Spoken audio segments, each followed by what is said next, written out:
Hello everyone, welcome to Heresy Hammer, a show dedicated to the Horus Heresy. I'm Rob, and today I'll be giving you an overview of the changes and updates to the Dark Angels Legion rules in 3rd edition. The Dark Angels are the first Legion, led by Primarch Lionel Johnson. They're the first Legion to be raised by the Emperor. As a result, they're a Legion capable of completing any battlefield role with their wings. Each of these 6 wings exemplify a specific style of warfare, such as Raven Wing, which specialises in mounted warfare, or the Iron Wing, which specialises in mechanised warfare. Their homeworld is Caliban, and as a result, the Legion has a strong tradition of knightly orders and honour codes. During the Heresy, the Dark Angels experienced their own schism, with many, led by First Captain Luther, remaining loyal to Caliban, and while not directly fighting for Horus, acting against Terra.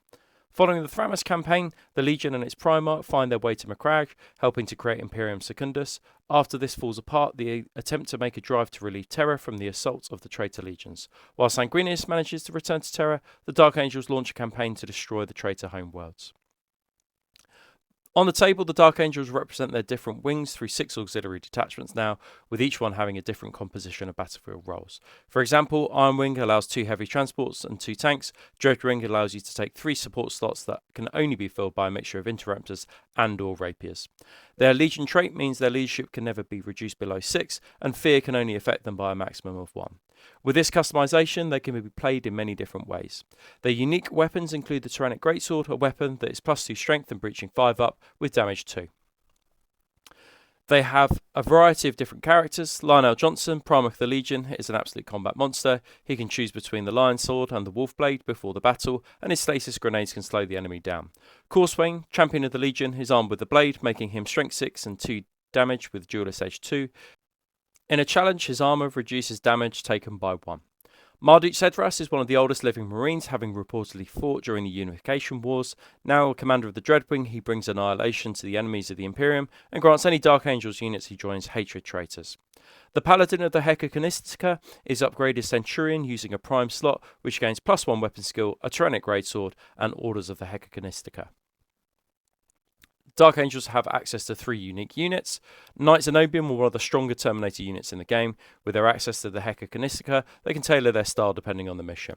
Dreadwing Interruptors all carry Plasma Burners, a plasma weapon that uses a Flamer template. 1 in 5 can upgrade to a Destroyer Missile Launcher or Plasma Incinerator. The Plasma Incinerator has the same stats as the Plasma Burner but gains additional damage. Deathwing Companions are all armed with Calibanite Warblades, but could all be upgraded to have Tyrannic Greatswords, Power Fists, and Scytheron pattern Ages, providing the bearer with a 5+ invulnerable save.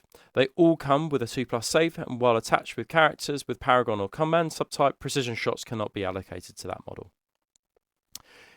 Play Dark Angels if you want a plethora of unique detachments allowing you to tailor your force with an exclusively single wing theme, or become a jack of all trades by including all of them in a single army. Play Dark Angels if you want to field an army of knights who still live in castles surrounded by deep forests and wild monsters. If you want to find out more about Heresy Dark Angels, we recommend reading Descent of Angels by Mitchell Scanlon, Fallen Angels by Mike Lee, and Angels of Caliban by Gav Thorpe. Don't forget to like and subscribe, and if you enjoy our content, please consider supporting us by joining our Patreon, where we do additional tactical videos each month. If you visit heresyhammer.com, you can also find the UK Heresy events calendar, which includes all upcoming Horus Heresy events across the country. Thanks for watching, and see you on the next one.